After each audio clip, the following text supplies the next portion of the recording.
عبادت کا وہ تصور انتہائی محدود ہے جس میں نیکی صرف مسجد تک ہو۔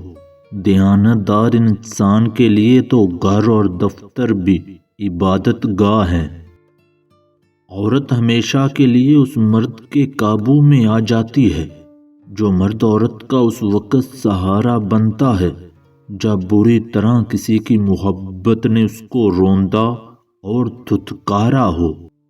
دولت، ایک دوست، ایک بیوی اور ایک بادشاہی واپس مل سکتی ہے، لیکن جب جسم کھو جائے تو دوبارہ کبھی حاصل نہیں ہوتا۔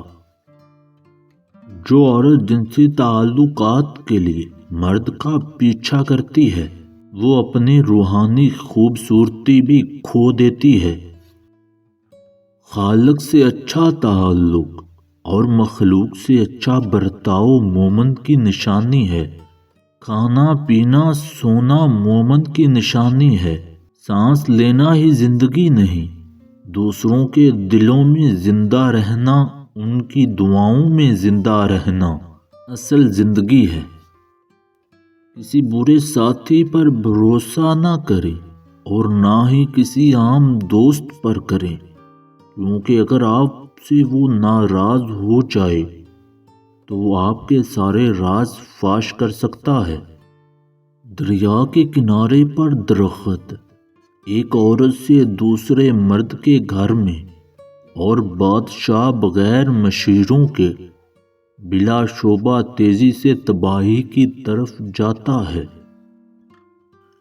مجھے یقین ہے جس دن خواب ختم ہو جائیں گے انسان سونا چھوڑ دے گا کہ رائے گا اور خالی نیند کا دوسرا نام تو موت ہے۔ زندگی تو خواہشوں، خراشوں، خیالوں اور خوابوں سے عبارت ہے۔ زندگی کی پیدائش ہماری سانسوں کی تعداد سے نہیں ہوتی بلکہ ان لمحات سے ہوتی ہے جو ہماری سانسیں لے جاتی ہیں۔ توانائی وضاحتوں میں ضائع نہ کریں۔ بعض لوگ وہی سننا پسند کرتے ہیں جو ان کی سماعتوں کو اچھا لگے۔ عبادت کا وہ تصور انتہائی محدود ہے جس میں نیکی صرف مسجد تک ہو۔ دیانت دار انسان کے لیے تو گھر اور دفتر بھی عبادت گاہ ہیں۔